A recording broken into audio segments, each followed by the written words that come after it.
Hello, hi, good morning and welcome to the sixth meeting in 2021 of the Standards, Procedures and Public Appointments Committee.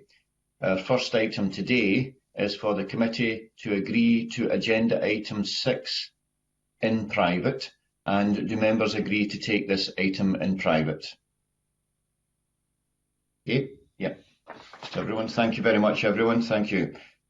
So our next item, item number 2 today, is for the committee to take evidence on the Scottish Parliament elections, etc. amendment Coronavirus Order 2021 draft and the Scottish Parliament general election.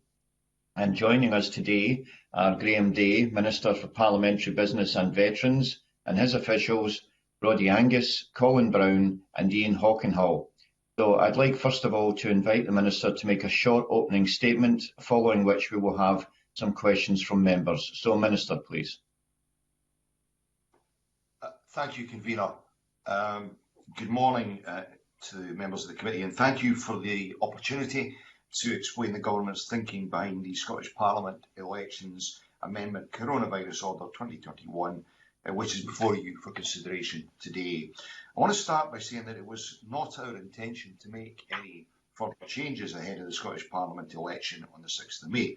However, when we were approached by the Electoral Commission with a recommendation that the legislation should be amended to allow for an emergency change of proxy, I felt it was in the best interest of the voter to make this small but important change.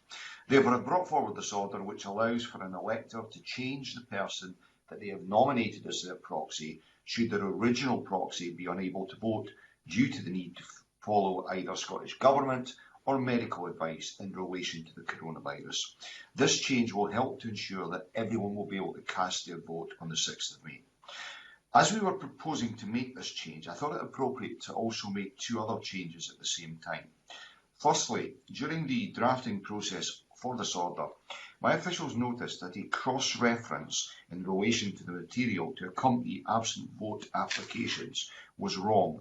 It's actually been wrong for some 14 years without causing any issues, but we've taken this opportunity to correct that minor error. Secondly, you will remember that one of the provisions contained in the Scottish Parliament Elections Miscellaneous Amendment Order 2020, which we discussed at your meeting on the 26th of November last year, allows for an emergency proxy to be granted in a situation where, even though the disability happened before the deadline for a normal proxy appointment, the applicant was unable to apply before that deadline. Subsequent to the making of that order, the Electoral Commission alerted us to the risk that the definition of disability contained in the amending provision may have unintentionally limited its effect by not allowing applications where the incapacitating event is short-term. We're therefore taking this opportunity to address that concern and ensure this option is available for those suffering from both a long and short-term disability. I hope that you'll agree with me that these changes are for the benefit of the voter and that you will therefore give your support to this order. Thank you, Convener. Well, thank you very much, Minister. So I'd like to provide an opportunity for members of the committee to ask any questions on this issue or these issues. I'm looking to see if there's anyone in the chat box. There isn't at the moment, so I'll run through names and we'll see if someone comes up. Patrick Harvey, you have a question? Thank you, Convener. Good morning, Minister. The arrangements for emergency proxies obviously fairly new. Is this being brought in specifically for coronavirus reasons, and will people be required to demonstrate that their need to change their proxy at the last minute is due to coronavirus reasons? And can the Minister also tell us, is there an assessment of the likely demand for proxies? Is there going to be additional capacity or any measures in place to make sure that electoral registration officers are able to cope with volume of applications and these last-minute changes that may take place? Thank you, Mr. Harvey. In the context of ERO resourcing, they've been well aware of the possible demand that might arise for some time and have been resourcing up. For example, electoral registration officers would have the flexibility to use members of staff who normally work on valuations front to provide assistance on elections. In terms of is this about coronavirus? Yes, essentially it is. It is recognising the situation we are in and responding accordingly to maximise the opportunity for individuals to cast their vote. That's what we have been about for some months, working with this committee in particular. In terms of demonstrating the entitlement to a proxy, an elector would not have to demonstrate need as such. They would just have to explain why a replacement proxy was needed. Now, the electoral registration officer could undertake inquiries if they felt that was necessary. They could contact the original proxy, for example. But this is designed to make the system as simple as possible, taking account of the circumstances we find ourselves in. Patrick Harvey? That's fine, Convener. Thank you. Well, thank you very much for that. Thank you both. Right, we've got a couple of people. We've got John Scott would like to ask a question, and the back of that, Gil Patterson, please. So John Scott first, please. Thank you, Convener. Could I just ask a couple of questions around that as well? Would an elector be required to demonstrate that their request for an alternative proxy was due to coronavirus, or could it be for any reason? Okay, can I bring another question once you answered that? Okay, thank you. Yep. Can I bring Ian Hockenhall in to give some detail on that, Convener? Of course. Yep, Ian. Good morning. I think, as Mr. mentioned, there's no need to demonstrate a particular need. The RO would take the assessment on a case-by-case basis. They can undertake further inquiries, including contacting the original proxy in relation to a replacement one, to confirm that the application is valid, but there's no particular bar being raised. I see. So there are no grounds then on which an application might be rejected? No. If the IRO thinks there's a reason for suspicion, they're always able to take further inquiries. But given the circumstances of the pandemic, they would make the assessment based on what the person is saying, I think, primarily. So what level of proof might be required? We could take that away and ask the registration officers to give some further examples, if that would be helpful. Yes, that would be. Yep, Minister. Yep. Thank you, Convener. I think it might be useful to help Mr. Scott. I should be clear that the normal set of criteria would have to be met, of course, as to reject a proxy application. So, as we know, there are criteria that qualify you to be a proxy. So the individual who was being appointed the proxy would have to be 16 or over, be registered to vote or be in the process of registering to vote, be eligible to vote in the election, and not be a proxy for more than 2 people to which they are closely related. So there are criteria here on which the grounds of an application could be rejected, but those are the criteria and they apply to any proxy. Okay, thanks very much. Thank you, John. Gil, do you want to come in the back of that, please?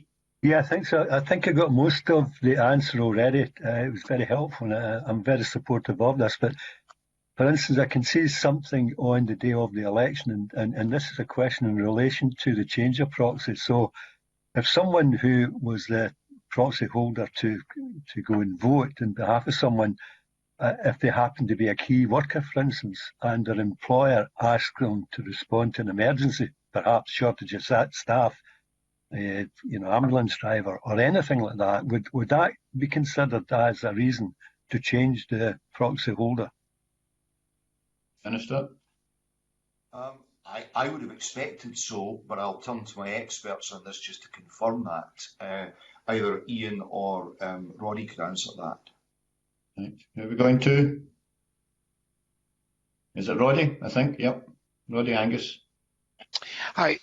That isn't covered specifically by these regulations. because these ones only relate to where the proxy is actually unable to vote due to specific coronavirus reasons, medical advice, etc., that they have to shield or to self-isolate. However, depending on the circumstances, there might be an opportunity to apply for a new emergency proxy, but it would depend on the individual circumstances on the day. Thank you. Is that okay, Gil? Yeah, I was actually sorry. I was meaning the emergency proxy rather than it's the emergency section I'm more interested in at the moment. But thanks very much. I think that's reasonable in its answer. Thanks, or good in its answer. Thanks. Right. Thank you very much. Okay, Maureen Watt, please. Thank you, Convener. Minister, in your statement to Parliament yesterday in relation to coronavirus and the uptake of postal votes, etc., you also mentioned that political parties, as they normally do, transporting electors to the polling station in their cars would not be allowed, obviously, unless I suppose it's family, and then they would still have to just have two in the car. So would that count as a short-term incapacity if someone who is unable to walk to the polling station and can't be transported could get an emergency proxy up till 5 o'clock on the day? Can I bring Roddy in on that? I want to reflect on that because I'm not entirely sure it does. Roddy. Roddy Angus, please. If somebody is concerned about their ability to get to the polling station, then they would have to use the normal procedures for applying for either a postal vote or a proxy vote. They should not be relying on somebody to give them a lift if they do not know that that is definitely going to happen. So, no, the current amendments would not affect that position. Thank you. Maureen? Do not think it should, because, you know, with the best will in the world and with all the best publicity in the world, there are going to be people who don't realise that their normal, friendly, whatever political party you belong to or support is not going to be able to come and transport them like they have done, you know, for election after election. And, you know, if they've relied on that and they're not normally mobile enough to walk, then they're not going to be able to vote. So surely I would have thought that that was a fairly good reason to get an emergency proxy. I don't know that it is, Ms Watt, because we're doing a great deal of awareness raising about the alternative options to voting. And it is, of course, the case currently, and has been for some time, that providing lifts, car sharing, if you like, is a no-no under the restrictions that we face. So I'm not convinced in that argument, I have to say, but I do accept that we should take away from this the need to continue to raise awareness about access to postal voting and the proxy system to minimise the risk that you highlight. But I think it's a relatively small risk.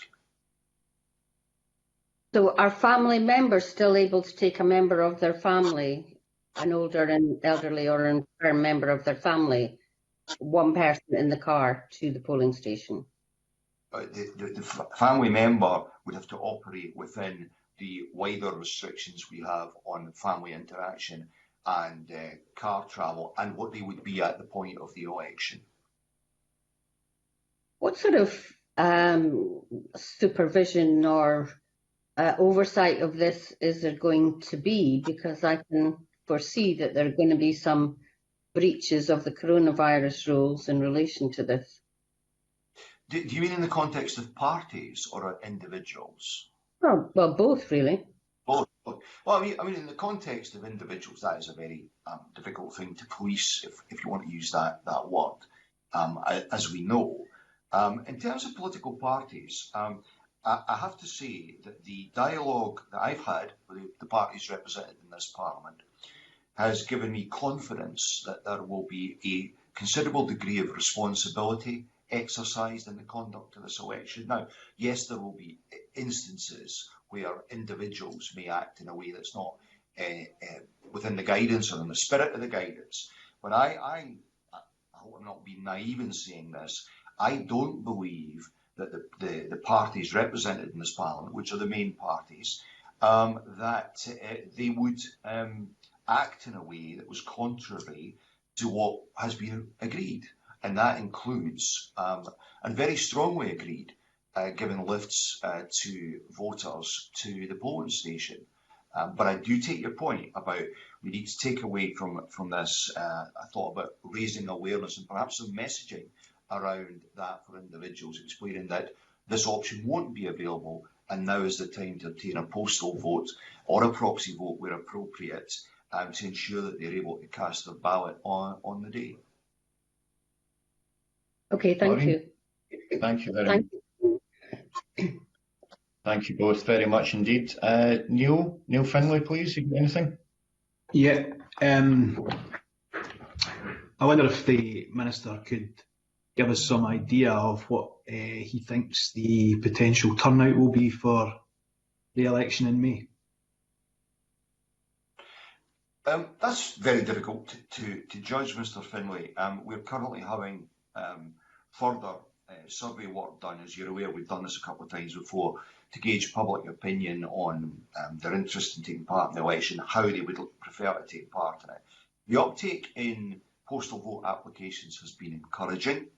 I don't think it will get to the higher end of what was considered possible, but the indications are that a larger number than normal of people will vote by post.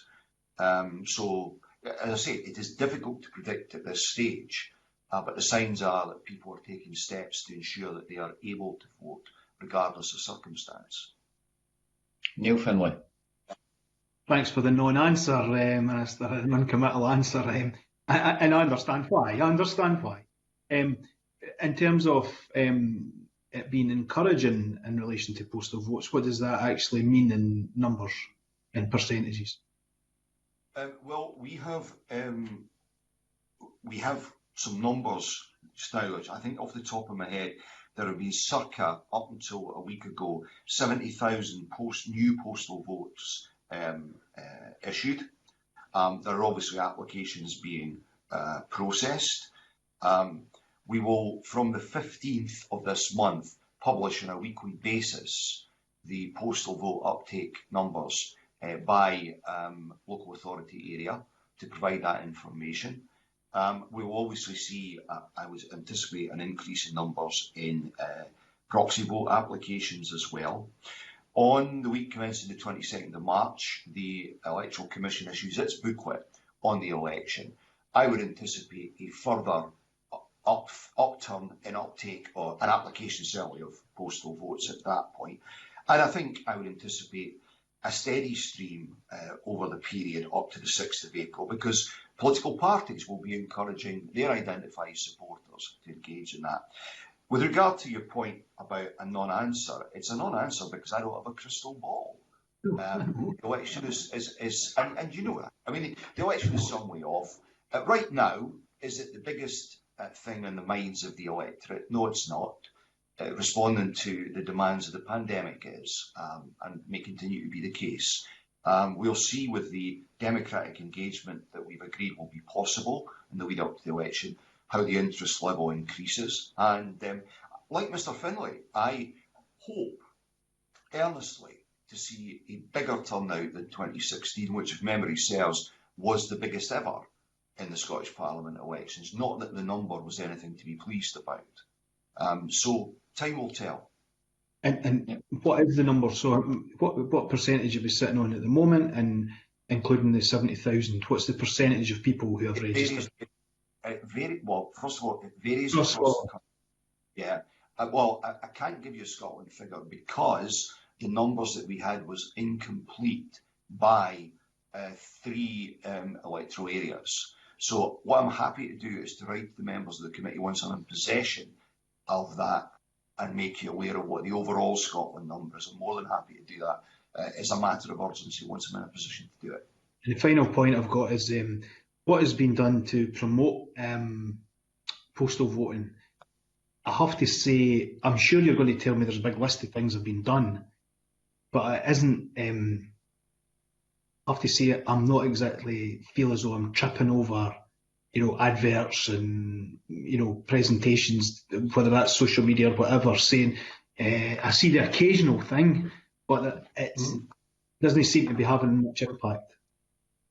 So there were a series of television adverts on the subject. There's been social media activity. As you'll recall, Mr Finlay, the government has funded a letter to every household in Scotland issued by the local ERO, which was directing people's attention to who was registered at the address, who had a postal vote, and how they could go about rectifying any anomalies. Now, I certainly received that where I live. Anecdotally, I'm hearing that everybody else has. It didn't go out at exactly the same time. So there's been a direct contact. There's been the TV advertising. There's been social media activity. But, listening to Ms Watt's point earlier on about the issue about people expecting to get a lift to the polling station, I think we'll take this away and have a look at what even more we can do. But we will also be seeing, I would assume, all political parties encouraging their identified supporters to take up this option as well. Now, there's a limit to what we can do, but we're certainly attempting to maximise understanding of the options. And as I said earlier, the Electoral Commission booklet goes out the week commencing the 22nd. So I think we're doing as much as we can to raise awareness. Ultimately, however, it's up to the public to decide if they want to obtain a postal vote, or if they just still want to turn up to the polling station, which a lot of people will. Okay, thanks. Okay. Thanks very much, Neil. Right, thank you, Minister. Oliver Mundell, please, you have a question? No, I don't have a particular question. I'm fairly satisfied with what the Minister set out. That's fine, thank you. We can come back in later if required. Thank you very much for that. Thank you, Oliver. And Gil Patterson, you would like to come back in, I believe? Yeah, if you don't mind, Bill, if you don't mind, it was in relation to an answer that Graham Day gave to Neil Finlay. And you pointed out there was an uptake on postal ballots at this time, but I know that there was some concern that there may be a rush at the last moment to register for a postal ballot. Is there any evidence to suggest, in the light of what you said, it sounds like you have, that things are more advanced than you anticipated, and that this rush that you were worried about may not materialise or not be as bad as normal? So I think it would be reasonable to assume that there will be a surge towards the end. There always is in these circumstances. But what I think we've set out to do and appear to be achieving is getting people to apply far earlier, so that there are encouraging signs. I have to say it's not a massive uptake, so I wouldn't want to suggest that.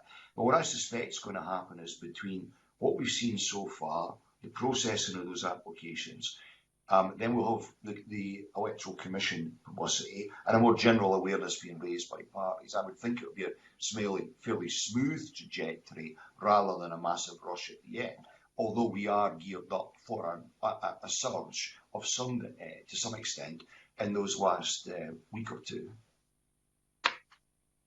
Thanks for that. Much appreciated. What I'm happy to do is to keep the committee members updated on the progress that's being made. I'll happily write to the committee, and for as long as we are sitting as a parliament, and keep them posted on the progress that's being made. Thank you very much. And I believe John Scott, you have something else you'd like to come up with, please? Thank you very much, Convener. Can I ask firstly if the Minister can provide an update on what is being done to ensure the timely delivery of postal votes for Scottish Armed Forces electors posted overseas? Okay. I should say in a general sense, Mr Scott, if I can take this opportunity to get this message across, I know the Electoral Commission and the electoral authorities are engaging with Royal Mail in a general sense as well, to ensure the swift delivery of postal votes during this process, because that is obviously very, very important. Service personnel who are based overseas or expect to be posted abroad in the forthcoming year are encouraged to register as a service voter, which enables them to be registered to a fixed address in the UK. And the Electoral Commission works directly with the Ministry of Defence to provide information and assurance around access to postal votes. With regard to your point about ensuring the swift delivery, do you have a particular concern? Have you got a case that's caused some worry for you? No, just seeking general reassurance that it's all being... There is a standard process in place to ensure that happens. I'm personally not aware of instances where there has been a problem. I think there's a good working relationship between the Commission and the MOD. Okay, thank you. I have a further question for you, Minister, and just to ask if you've had any feedback from electoral administrators on the impact of moving the deadline for postal votes by 10 working days, the 20th of April to the 6th of April. Not really directly, but indirectly, a degree of satisfaction that the arrangements are working well, insofar as they want the time at the end, as you know, to process a larger number than usual. What I'm hearing is that they're pleased that they've seen the uptake coming as early as it has been in the process, because they've been able to cope with that rather than just be hit with a massive surgency at the end. And because of the way we've set this up, at their suggestion, they are comfortable, as I understand it, looking at the numbers they have, the numbers they anticipate, that they will be able to utilise the time appropriately from the 6th of April, the deadline, to the issue of postal votes. I understand circa the first batch on the 16th and then on the 26th. So the feedback I received through the EMB is that things are going as they hoped they would. Okay, thank you very much. Thank you very much. Thanks, John. Thank you, Minister. And on that then, I'd like to thank the Minister and officials for evidence in this section, and we'll move on to agenda item 3. And agenda item 3, subordinate legislation, I would like to invite the Minister to move and speak to motion S5M 24190, that the Standards, Procedures and Public Appointments Committee recommends that the Scottish Parliament Elections, etc. Amendment Coronavirus Order 2021 draft be approved. And would you move that, please, Minister? Okay, would any members like to speak to that motion at all? I think we've done that anyway. So, Minister, any closing remarks at all there? No, I'm content with that, Convener. Thank you. Thank you. Okay, then the question is that motion S5M 24190 be agreed. Are we all agreed, please? Okay, right. Thank you very much then. So I can confirm that members are content for me to sign off the committee's report on this order, and we'll move on to agenda item 4. And the Minister will remain for the next item, although I believe the officials will change. In this instance, we don't have any chairs to switch around, so I'm assuming, maybe wrongly, but I'm assuming that we can move on to agenda item 4, Scottish Parliament Practices and Procedures. And it's for the committee to take evidence on the Scottish Parliament Practices and Procedures in relation to its business in session 5. We still have the Minister Graham Day, Minister for Parliamentary Business and Veterans, and his officials on this occasion are Al Gibson and Stephen McGregor. And I'd like to invite the Minister to make a short opening statement, please, Minister. Convener, thank you. I very much welcome the invitation of the committee to offer my thoughts on issues within your remit as we approach the end of the current parliamentary session, and what a session it's been. At the start of session 5, we experienced the unfortunate outcome of the EU referendum, which is, as we all know, has subsequently drawn heavily on the resources of both the government and the parliament. In 2017, we had the Commission on Parliamentary Reform publish its report. Many of the Commission's recommendations are now reflected in or have stimulated further review of parliamentary practice. Over the course of the session, this committee has played a very significant part in ensuring that individuals working in or having reason to be in the Parliament can be assured that any allegations of sexual harassment or inappropriate behaviour will be treated seriously and sensitively. And finally, of course, I've got to reference the COVID-19 pandemic, which unfortunately continues to impact on the work of this Parliament and the lives of each and every person living and working in Scotland. The pandemic, as we are all aware, gave rise to the need to put in place contingency measures for the forthcoming Scottish General Election, and the Government is grateful to the committee for its scrutiny of the bill that we brought forward in that regard. Convener, all these issues have in one way or another impacted heavily on both the work of this committee and on my ministerial responsibilities. Workload is determined by circumstance. I think it's fair to reflect on the significant activity this committee has undertaken during the session. I don't need to tell you this, Convener, but for the record, the committee has led on 3 major bills concerning electoral matters, and it's sponsored 2 of its own committee bills on short money and MSP conduct. Your bill on MSP conduct was in turn a product of your high-profile inquiry into sexual harassment and inappropriate behaviour. You've obviously engaged in extensive work arising in consequence of the recommendations of the Commission on Parliamentary Reform, the consideration of which requires close analysis around the practical implications of their implementation in the context of wider parliamentary process, and I hope we'll come on to that. All this, of course, is in addition to the work arising from the committee's core responsibilities, and I say this genuinely. I think that's been a notable achievement. I think all of the committees of this Parliament have risen to the challenges that they have faced. Your committee has probably had a greater workload than any of its predecessor committees, and has coped admirably with that. Many new ways of working have been developed within the Parliament, driven not only by the natural and welcome desire for reform, but also the need to adapt in quick time to the circumstances which have confronted us.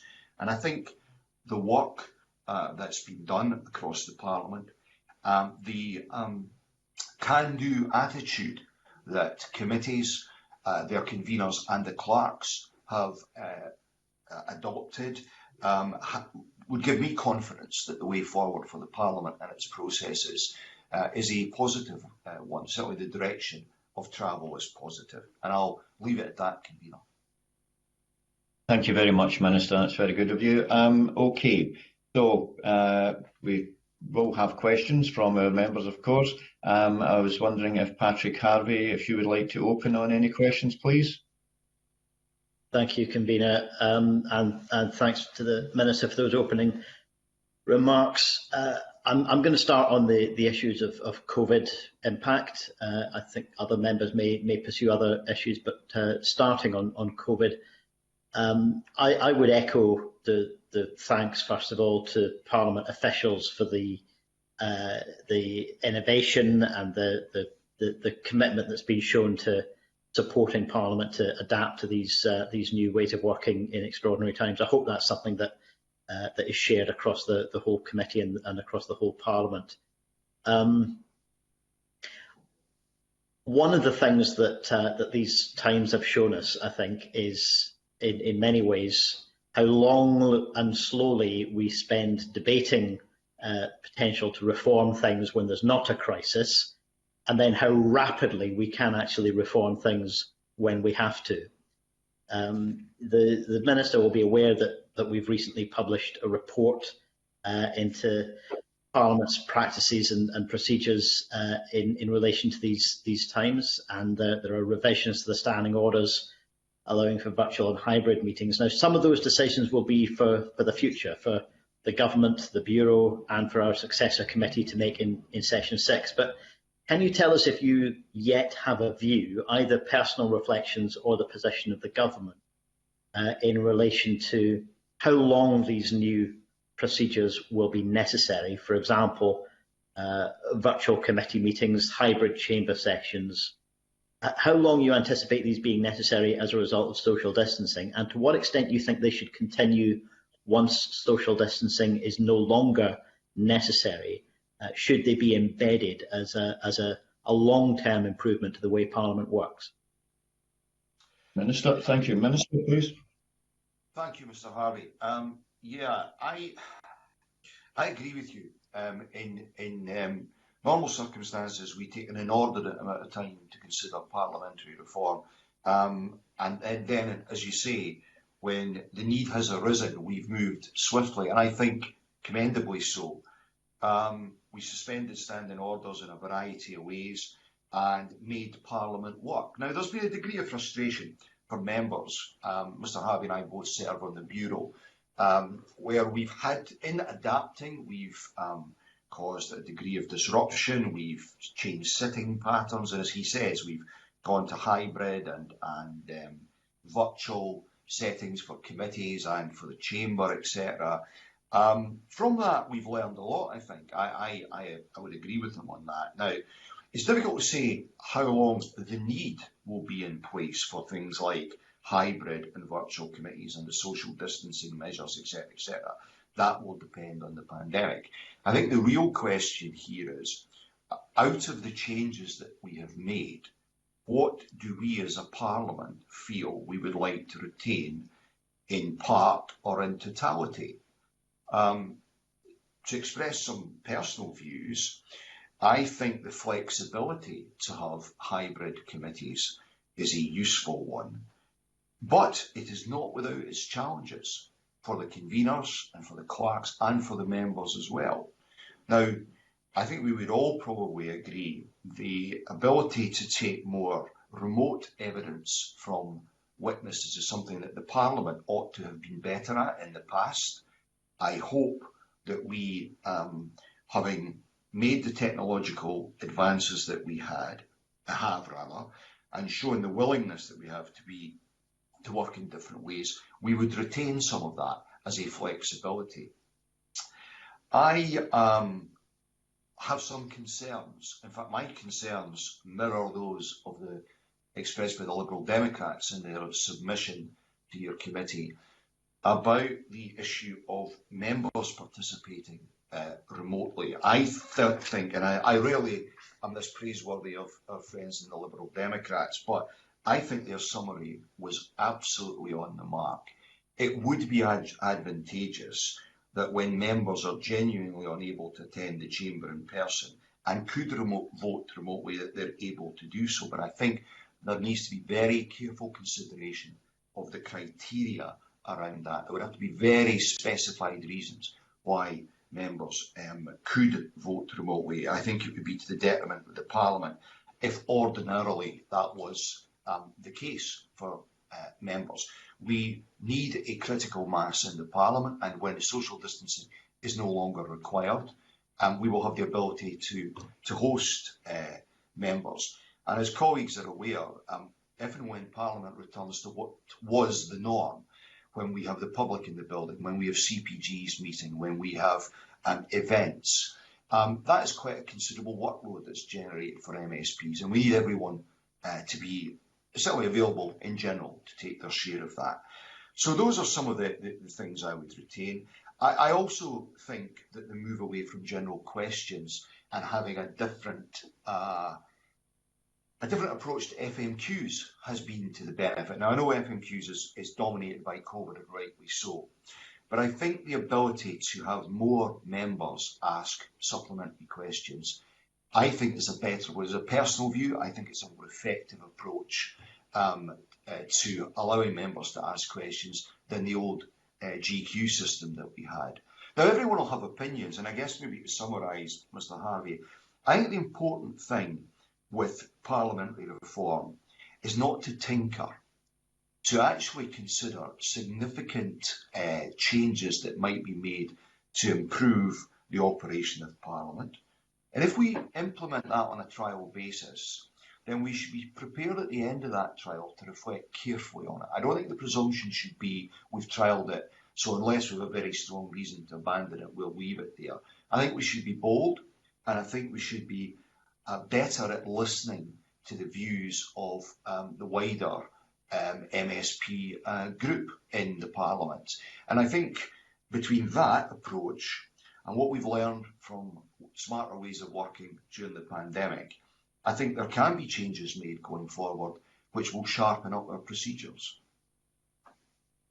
Thank you. I think it's really useful to have this slightly open discussion at this point. It is too early to pin some of these issues down and decide exactly what we would do, but I think it's useful to explore. And if we think about some of the informal processes or processes outside the conduct of the Chamber and committees, for example, I find it very difficult to believe that cross-party groups won't continue to meet online. I find it very difficult to believe that the Bureau, for example, would no longer feel able, even after social distancing ends, would no longer feel able, if it had to meet on a Monday or a Friday for an extra meeting. Clearly, it will continue to exercise the ability to meet online instead of asking everyone to travel through to Edinburgh. In just the same way, would it not be fair to say that our formal processes, like committees, if a committee like this one had to meet purely in order to deal with some technical or non-controversial matters that don't require substantial debate, it would be reasonable for committees to continue to be able, if it met everybody's interests, to meet in an online fashion instead of holding an extra meeting in Edinburgh.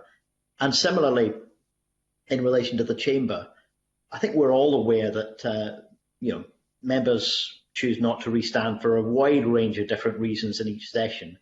But at the moment, there are a number who have chosen not to restand because they find the nature of parliamentary work particularly onerous in relation to family commitments and so on, especially those from further afield. Would it not be reasonable to say that members in certain geographic areas or with other commitments should have at least the right to vote online for a certain proportion of the sitting days? Would these kind of arrangements surely be beneficial if they were made permanent and embedded into the way Parliament works?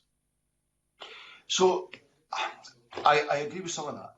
I think that the Parliament needs to do more to empower conveners and committees to make decisions about how they sit and when they sit, and to take on board some of the approaches that Mr Harvey suggests. I think it's perfectly sensible to have committee meetings for the types of business that you've suggested in those circumstances. So it's about flexibility, although I suspect the poor clerks might be tearing their hair out at the thought of these hybrid meetings becoming a fixture, because they do take a great degree of organising in some instances. With regard to the Chamber, I have personally some reservations about the idea that we have two tiers of MSPs, that somehow there is a different set of criteria applied to attendance for MSPs who represent an area considerably further away from Parliament than others, although I am sympathetic to the demands on their family time and travel, etc., etc. As I said earlier, I think if we're going to retain some of these systems, we would have to give very careful thought to what the criteria were for members not attending. The other thing I think, and every MSP on this in this meeting will recognise this, is if we're going to continue to vote remotely, we have to improve the voting system. We have to ensure that we get, and now that's not a criticism necessarily of the Parliament, because as we all know, many of the problems are to do with connectivity at the members' ends. But the frustration felt by MSPs, let's be honest about it, sitting for 30, 40 minutes at the end of business so that votes can be conducted is palpable. It's also taking away from the spectacle and the feel of decision time, which was the pinnacle of the day. We had the debates and we came to vote. And I think some of the drama has been lost, if you can say it's a drama. And so, again, it's about a balance.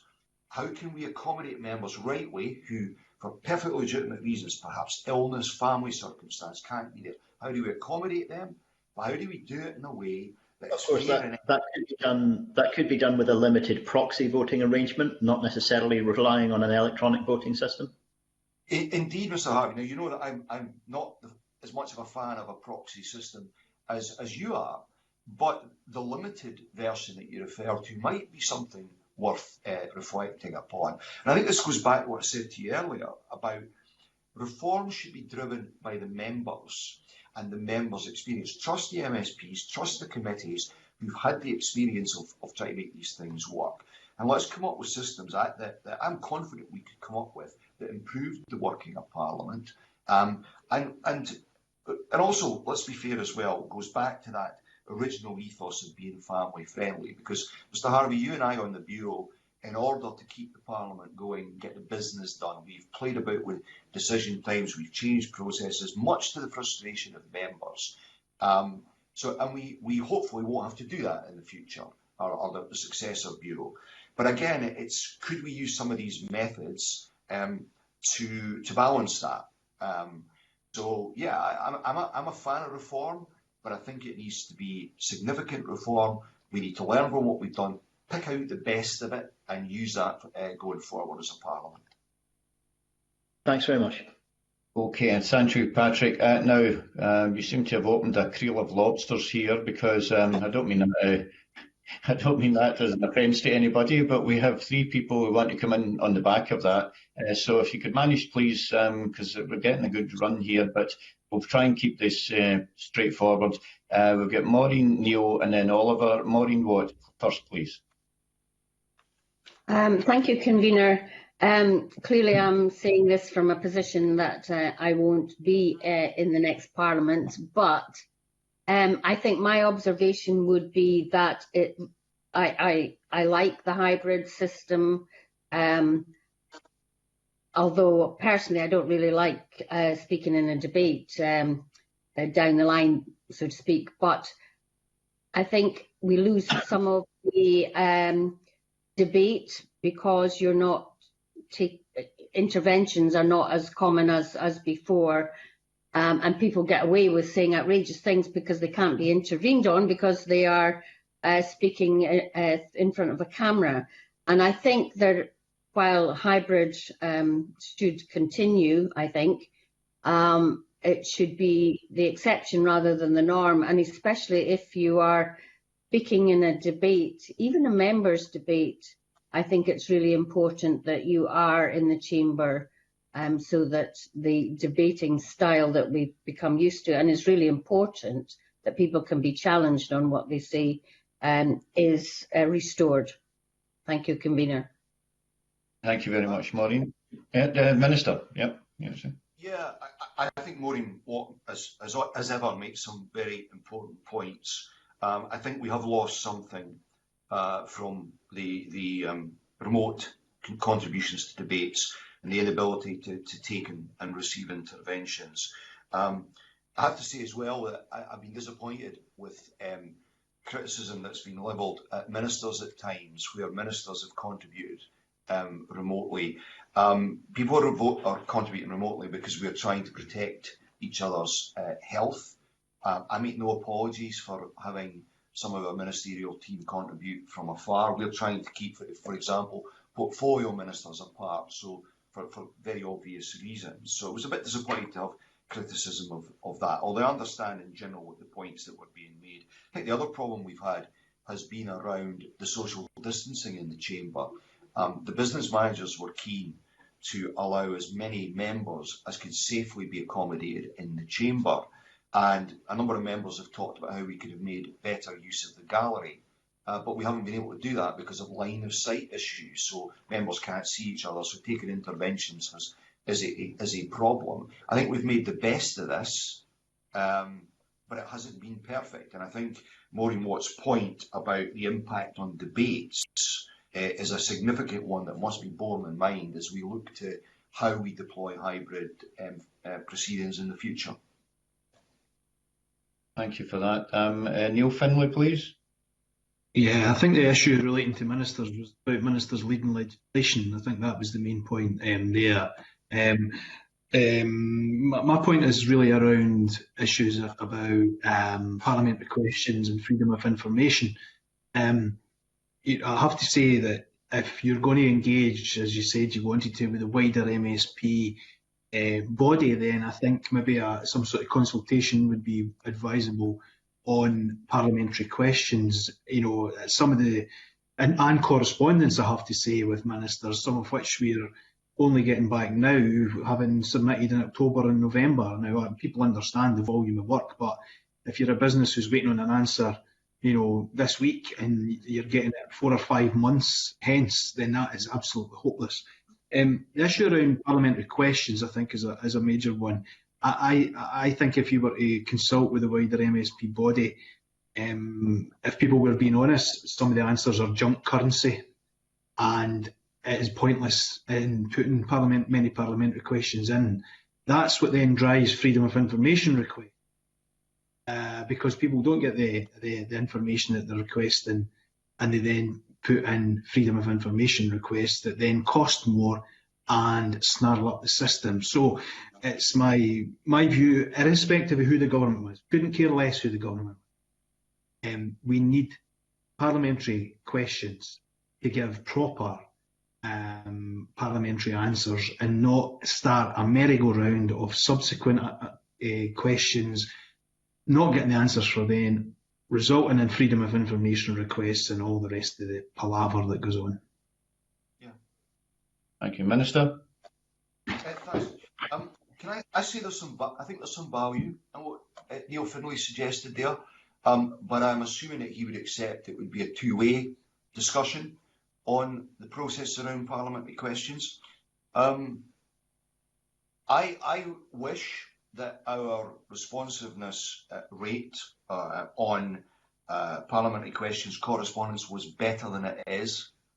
There are reasons for that, and I want to explore those briefly, Convener. One is the sheer volume of requests that we're dealing with, and we all know that because, you know, with the pandemic. And I get that members have got a lot of questions. I think there's been a lack of understanding of the circumstances in which our civil service has been working.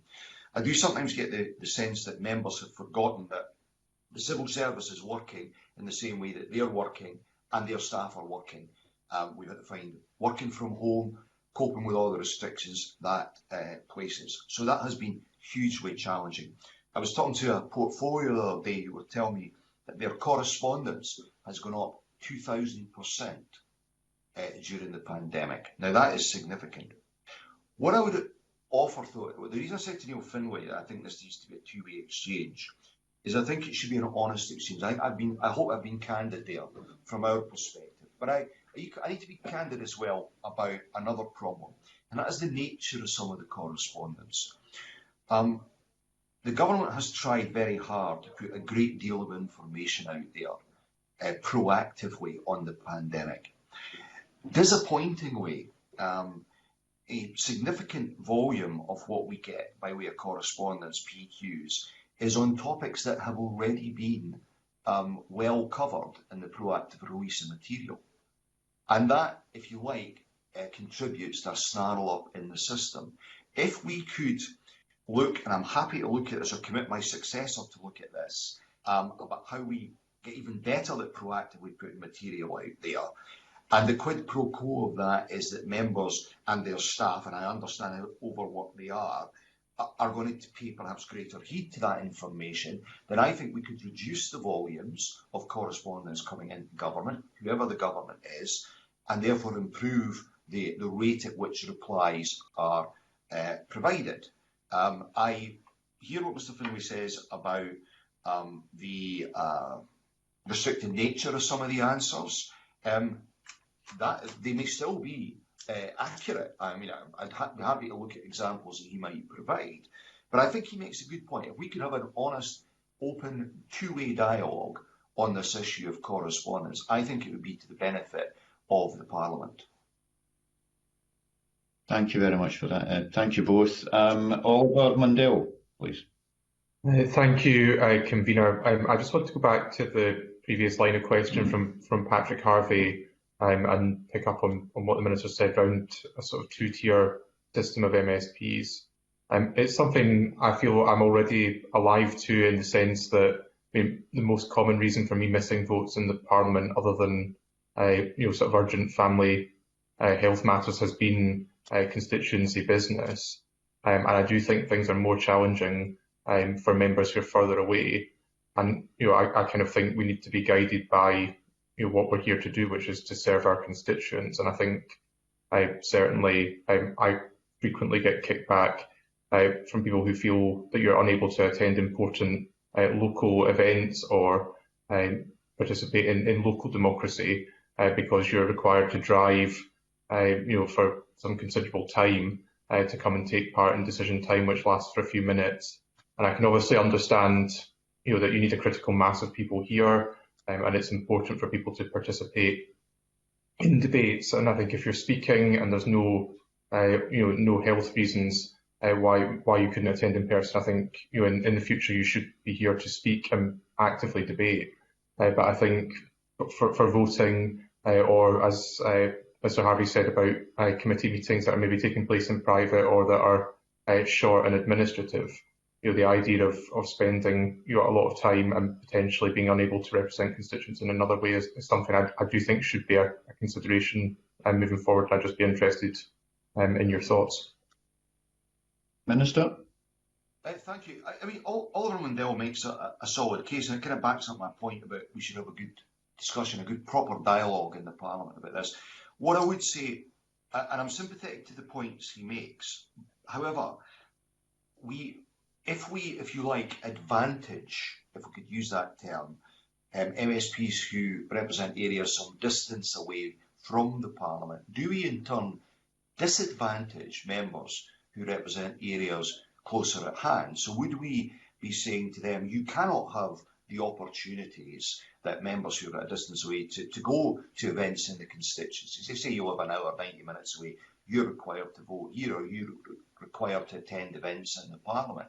I think he makes a good point, but I think we need to have a wider, broader discussion about if we do something like this, how we do it in a fair and equitable way so that there is no disadvantage transferred to another group of MSPs. And, I represent a constituency that takes me an hour and 3/4 to get to from Parliament. So I'm kind of caught in the middle there. I think we should have this discussion. I don't think it should be a binary choice. I think we need to have a grown-up conversation about how we could work more effectively. And the point Mr Mundell makes about if you could contribute today, I see you're in Parliament, but if you'd contributed today to this committee via remote, would it be sensible to then say to you, now could you drive into Parliament to vote at 5 o'clock? Well, no, it wouldn't. And this is where common sense needs to come into play. I appreciate that answer. I mean, I would argue that members, for example, who represent Edinburgh and the Lothians already have an advantage in that sense because they're able to attend things in the evening easily in their constituency or pop out of Parliament during the day. And I wouldn't want to create a disadvantage the other way. I just think that constituency business, where you're performing other parliamentary duties, should, in my view, be part of the consideration. And I think there are ways of sort of managing that so it's not done to excess. But I think certainly a certain number of allocations to either vote by proxy or to vote remotely, would give members more flexibility, and enable them to better represent their constituents. Yeah. That's more of a point. I'm not kind of looking to get into the debate. I just think we need to have that discussion moving forward. And as you said that, Mr Mundell, I was just thinking about how difficult all the parties would find it to get people to be the whips who made those decisions if you had an allocation and the competing demands from members. And I don't mean that as a flippant point. I mean, I think you make a good point, and we should explore this sort of thing properly. Yeah, I think to me the allocation would have to be attached to the individual rather than the sort of party as a whole. But I think likewise, it's just a case of noting it for future, and I'll adopt your opinion. Yeah. Thank you. No, I think that's been worthwhile bringing that forward. You both say thank you very much. We'll get Gil Patterson and then John Scott, please. Gil. Yeah, thanks very much. I wasn't intending to come in this, but it's very refreshing to hear Graham Day being very open and honest about these matters. And I'm also retiring But I think there is a kind of a problem in that the Parliament is still the same size as when it first opened in terms of the membership. And of course, what happens is that with which I very much welcome, I'm not knocking it in any way, but when you get more powers, then the obvious thing is that you need more ministers to obviously to do the job properly. And so that reduces the number of MSPs who are available to man the people, the committees. Better not say man the committees, get myself into trouble. But, so I think there is a difficulty in holding the government to account or just doing the job, because the number of committees that you've got to attend is not at all possible, not possible in my view, to specialise. The number of committees that you do in a week is just, it's getting unsustainable. And we need to look at that. It might be we need to reduce numbers on a committee, or we need more MSPs. But I think this is something, anytime I've raised this, we always look to the press because we're going to be criticised because we're wanting more MSPs and it's going to cost more money. I think we need to really bite the bullet, if you like, to heck with the press. We'll get that anyway, but to make this place function properly, my kind of legacy to you, to everyone that's remaining, is you really need to go back to basics. And I think what the Minister was saying is very, very welcome. Look at everything, and don't dismiss anything from the outset. Just put everything on the table and remodel the Parliament. I think it needs it badly, to be quite honest with you.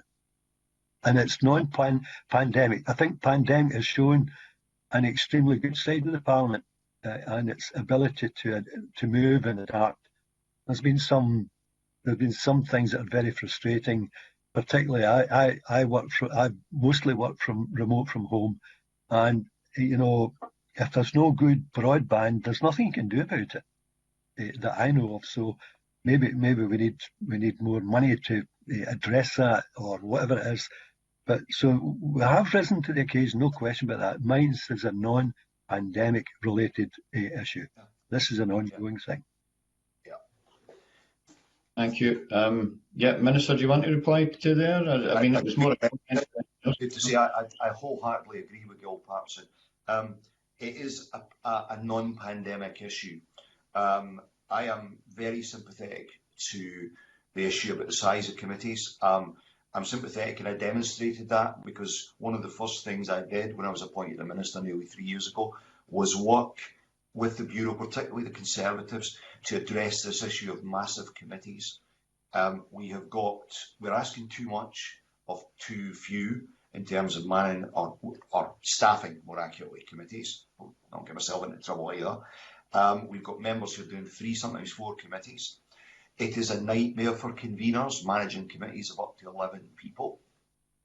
We need to reflect on that. Now, the resistance to going further than we did, I would have liked to have gone further, was understandable because the proportionate representation on committees is then impacted. Now, I pay tribute to the Liberal Democrats and the Greens, who were very accommodating as well, insofar as they could be, and we were sensible in trying to make these changes and recognising they only sit in a small number of committees. And I wouldn't want to be in the business of trying to take away that appropriate representation. But the size of some of our committees make it a nightmare for conveners to manage evidence-taking sessions, etc. So I would agree with Mr. Patterson. A good look at this is needed. I'm not entirely sure that right now we need more MSPs, my personal view. But we certainly need to look at the workload that we are placing on colleagues at the moment, and reducing the committee sizes would be a start to tackling that. Thank you very much. Thank you, Minister. Okay, so Gil Patterson is retiring, but he's not shy, because I noticed he said it was refreshing to get an answer from the Minister. Anyway, never mind. And that was a wee joke, don't worry. And could we possibly have John Scott, please? Thank you. Thank you very much, Convener. And I just want to go back to Maureen Watt's point. And the need for members to be present at Parliament. Parliament is a living entity. We have an obligation to be open and accessible. We have a need to do cross-party groups as well and make this a place where people want to come and be part of. And as George Reid said so many years ago, that we become open and accessible, and we need people here to do that. And I mean, people sign up when they first become candidates. They sign up to going to Parliament, no matter where they live, or they don't have to apply for that constituency if they don't want to undertake the travel. So there's I just think we're also, there's a kind of, if this pandemic had happened on the first week after the election last year, I'm not certain that this Parliament would have coped nearly as well. And the reason it has coped as well as it has during the pandemic over the last year is because we all know each other, because we've all learned each other's good points and bad points and a toleration of them or not. And that's absolutely vital. Whereas at the last Parliament, we'd an intake of 50 new people. Now, with people finding their feet and new systems, I'm not certain that had the pandemic struck 4 years ago that we would have managed to cope. And so I think we need to have people here. Sorry to disagree with Oliver, but I just feel that that's important to be said. At the moment, we're using up the bank, as it were, of all the interaction that we've put together over the last 4 years, and we can draw on that. But the more disparate we become as a group of people because of more hybrid or virtual proceedings, the less well we will know each other, and the less well the whole thing will work. That's my point. Thank you very much, John. Right, just one last thing, comment from yourself, Minister, on this issue and this topic. I think it's been a really useful discussion, and it's illustrated the range of views, but all expressed reasonably.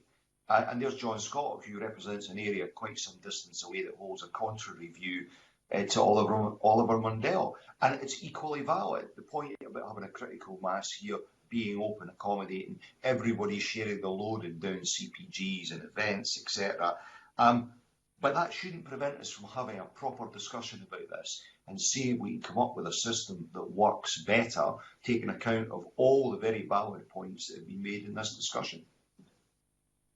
And thank you very much indeed for that.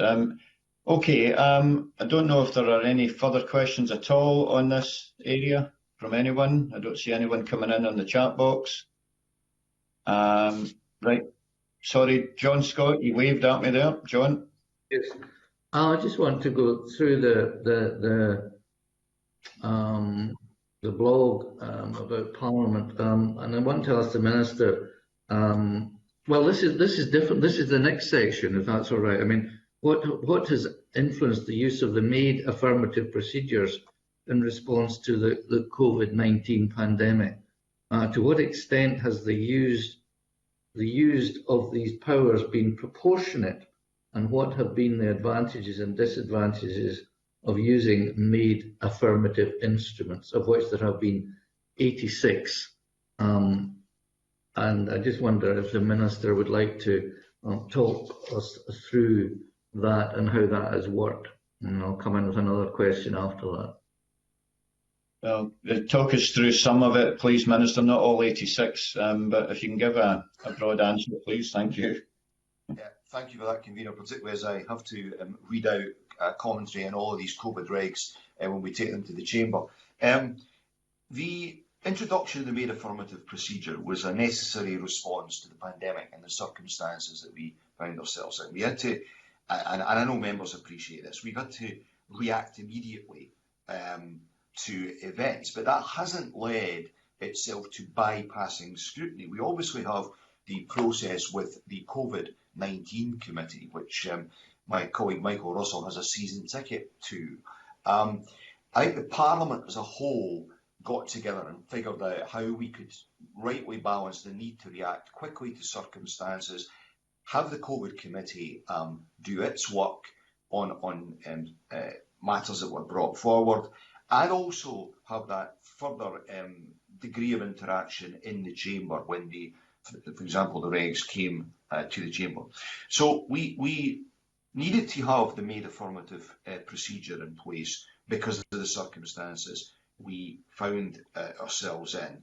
But the government has been circumspect in the number of times it's used it. I know that may sound like a large number, but if you consider what we've had to do by way of responding to this over the past year, it's not that huge a number. And it has been largely restricted to lockdown regulations and international travel regulations. And that latter one is perhaps the perfect illustration of the need for made affirmative, because almost on a weekly, sometimes a daily basis, there had to be changes made to the travel regs as information on a four-nation basis came forward, and a lot of interaction between the governments as to how we responded to that. So it's been about where we've had to take swift action. We've used that facility. I don't think we've overused it. It's been an essential tool in our response to the pandemic. But we worked with the Parliament to put scrutiny of this process in place.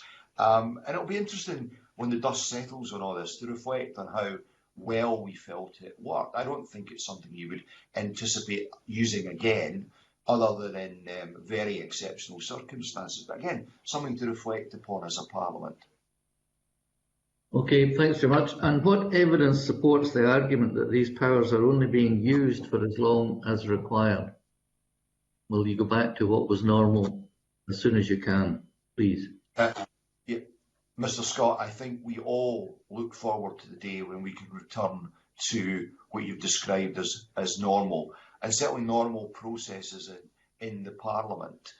I'll give you the assurance that this was purely a response to the situation we found ourselves in. That was recognised by the Parliament, but it would be nice to be, before too long, back in a situation where something resembling the procedures that we are all aware of and have all followed became what we did on a day-to-day basis again. So like you, I look forward to that.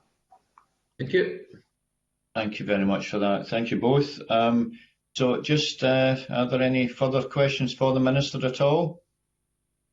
I don't see anything. Okay, and it looks as though there aren't. So on that basis then, I'd like to thank the Minister and his officials for their attendance, and thank you for coming here to answer the questions that we've had put forward. I'm just having a quick look. No, there's no one else. Oliver had to leave keyboard for a minute, but he's back now. Just to ask Oliver, because he wasn't there, any further question at all for the Minister? No further questions. Okay, thank you for that. Right. Oh, John, are you waving at me again, or what? I was just going to ask you what you consider has been achieved over the course of Session 5 to improve the quality of accompanying documents, perhaps financial resolutions, or that's one you're looking forward to, accompanying bills, but perhaps you'd want to talk us through that, if you'd like, to improve the standard of accompanying documents, because I think that's quite important. Financial resolutions were poor, particularly on a bill that Mr.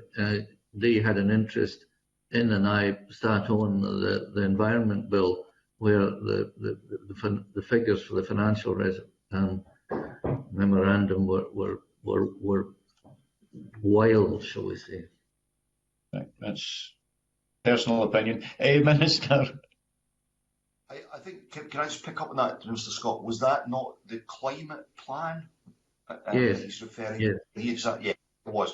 There was a concern at that time about how the figure was arrived at. I recall that. So in the context of accompanying documents, as Mr. Scott's alluded to, he and I served together on the Environment Committee, and it was one of our great frustrations, documents coming forward that we struggled to make sense of. So having taken that experience with me, and having listened to fellow conveners make the same complaint, legitimate complaint, as my officials on this call will attest to, I waged war on the approach that we had, where the officials understood some of the instruments that were coming forward, but it was sometimes very difficult for members to wade through them. So we have taken the approach of creating a simple guide to an instrument. Have we succeeded with that? Well, I'll take the lack of criticism from conveners as a sign that we've certainly made suitable progress in that regard. And I think it was essential progress. But it still bedevils government and parliament. The drafting of instruments, changes to standing orders. I looked at some of the recommended changes to standing orders from the committee, and some of them have to be read a couple of times to be fully understood. So I think it's something that we, as a parliament, as a government, ought to consider as we go forward about trying. You have to draft things in a certain way, absolutely, but actually explaining very simply what an instrument does, for example, is something that we've made progress on. We've maybe got more progress to make. I know there's some conversations going on around financial memorandum and approach to that as well. That should be an evolutionary process. If the Parliament feels we can do more in any of these regards, I'll certainly commit my successor to engage with the Parliament proactively on that to see what we can do better. Plain English is no bad thing. Okay, thank you for being straightforward. Okay, no, thank you very much, and thank you for that. Okay, no one else has intimated any questions, so I will thank the Minister and his officials for their evidence today. Thank you very much. I think we did that in reasonable time, and okay, thank you, Minister, and we'll see you again.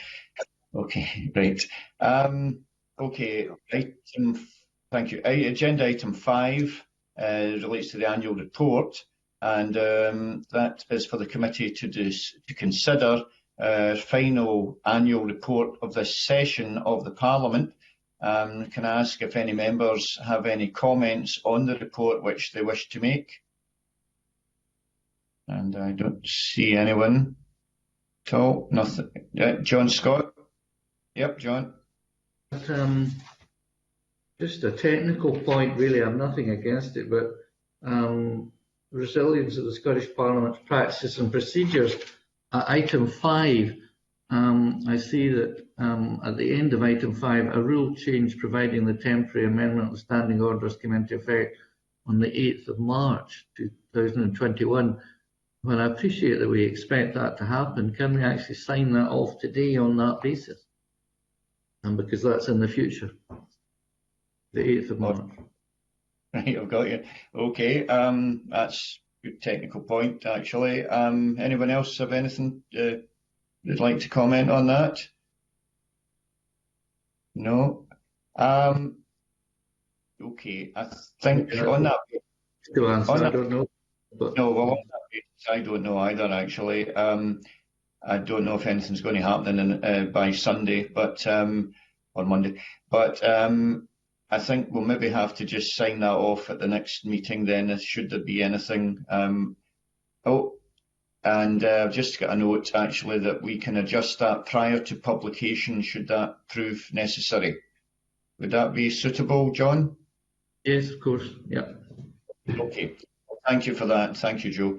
Okay, thank you very much for that, and it's a good thing that you're awake and keeping us all in line here. Okay, so thank you, and that ends the public part of the meeting. So we'll now move into private session. Okay, and I think what we might do, since we've been on the go here in this committee for an hour and 20 minutes, we'll maybe take a couple of minutes to allow people to get a breather, get a cup of tea or whatever, and we'll come back in about 3 minutes' time. Is that okay?